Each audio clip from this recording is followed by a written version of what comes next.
Welcome to the first episode of the Psychology Vlog.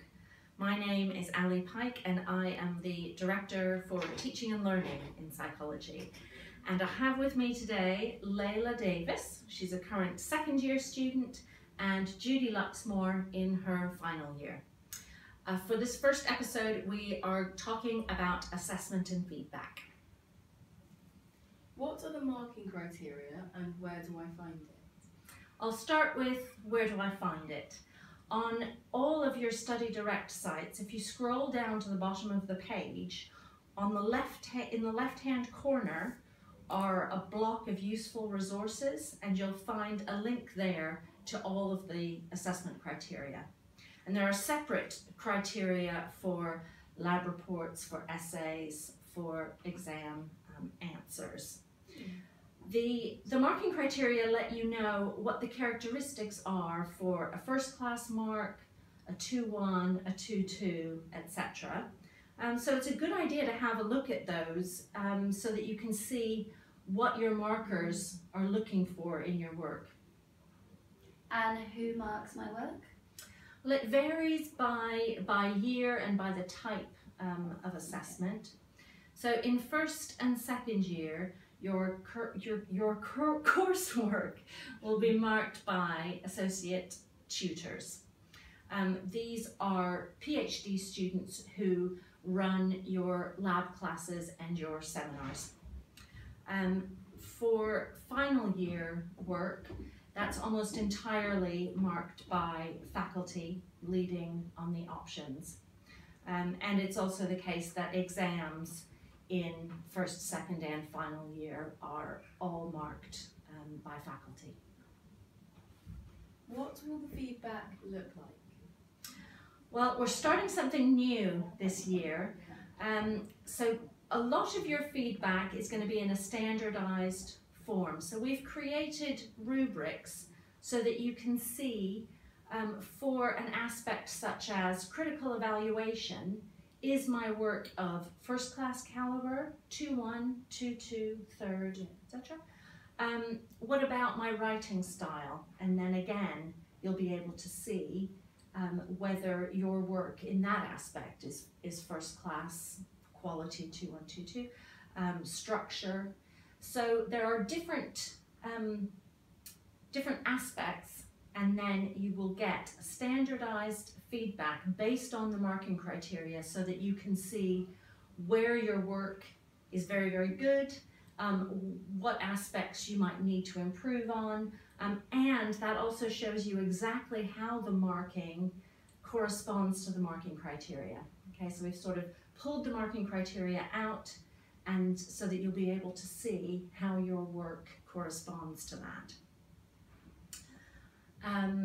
What else was I going to say? So that's a lot of the feedback, and that then will look similar across students because this is a standard rubric that we're working with.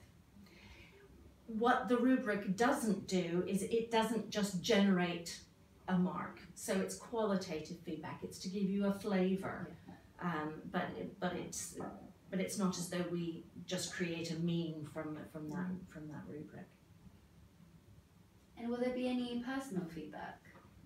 Yes, so alongside the standardized rubric feedback, there will be a short paragraph for each piece of work outlining 1 or 2 strengths of your work, and then probably most importantly 2 or 3 specific things that you can improve on. And the markers are going to be especially pointing out things that you'll be able to use for future assignments.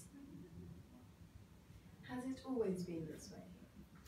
No, and so one of the reasons why we're moving to this rubric system is because there's been a lot of variability across modules, but also across markers within modules, and we want to make sure that everyone is getting feedback that's really useful to them and a bit more standardized.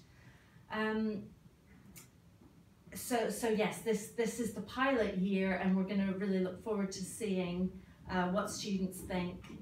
So please do let us know. How do you ensure that marking is done fairly?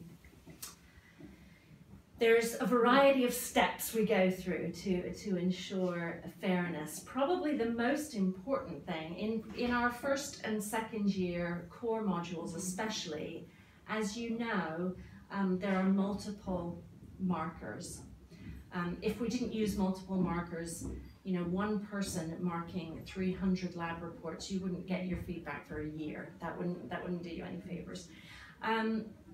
So what we're now doing is, before the marking begins, all of the associate tutors, everyone who's going to do the marking for a given assignment, they all get a batch of 3 that all the ATs, as well as the course convener, the faculty member in charge of that particular module, everybody marks independently, okay? Then we come together and we standardize. So we're looking at, did you think it was a 65? No, I thought it was a 62. Oh no, I think it's a 65. And then we talk about discrepancies and work it out so that everyone is marking in a consistent, fair way.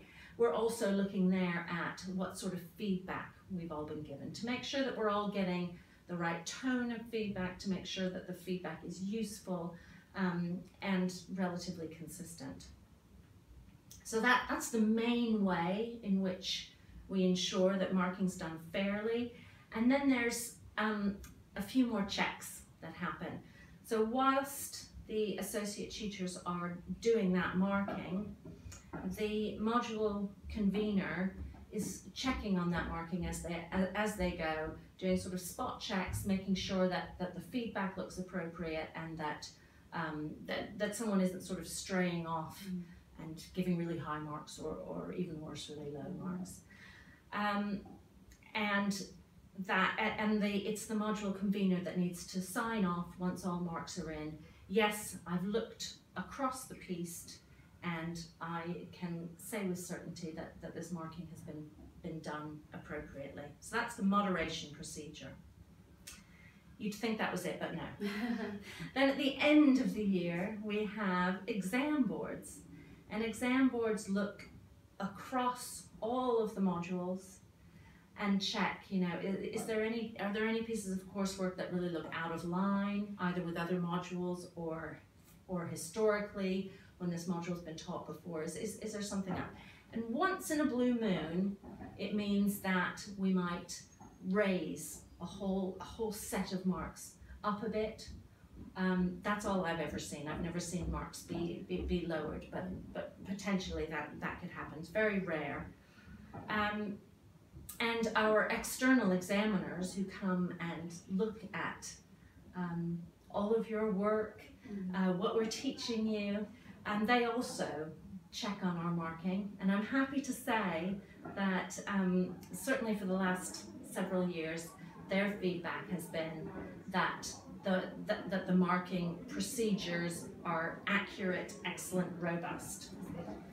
And the BPS came and accredited us last year. They also looked through our marking procedures, the feedback, and they also said, yes, this marking is very well done, appropriate and robust. So we are confident that that marking is done fairly. How long will it take to get my marks back? We aim for around 3 weeks. Sometimes vacation periods mean that we're not able to stick to that precisely, but each term you will get notified about release dates. So for every piece of work, you will know when you can expect to find your feedback online and your marks. Will they ever be late? From time to time, yes.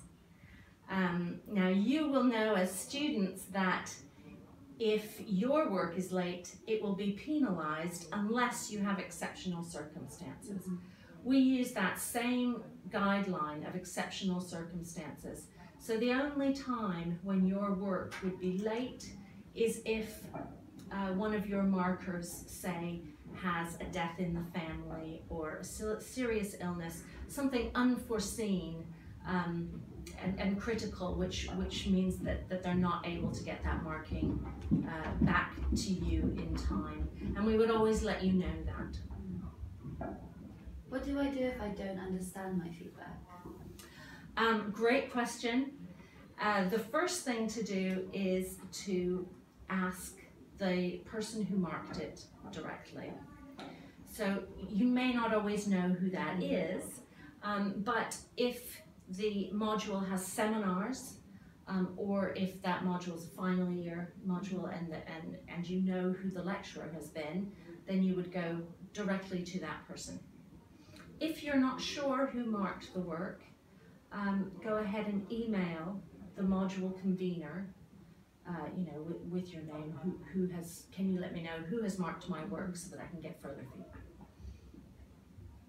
If after asking the person who marked it to explain more fully what they've said, if you're still feeling unsure, please do go and see the module convener. Okay. And can you appeal your mark at any time? You cannot. And I know that might seem unfair. I'll give you the reason why I think that it's the right decision to not allow appeals. As I went through in slightly tedious detail, we do have this procedure for making sure that the marking is done fairly. So in order for us to release marks to sign off as a convener, I've looked at all of this, I've moderated it, it's fair. We are confident that the marks are correct. And then I would worry if someone has the personality that they're a fighter, what if they appealed a bunch of marks and maybe one or two got changed? That seems unfair to me, to students who might not have that personality. I think that would actually introduce less fairness into the system, and I think an appeals process might be appropriate if it was just single markers going off and just doing what they wanted with no checks in place. But given the system, I think it's right that we don't allow appeals. Okay.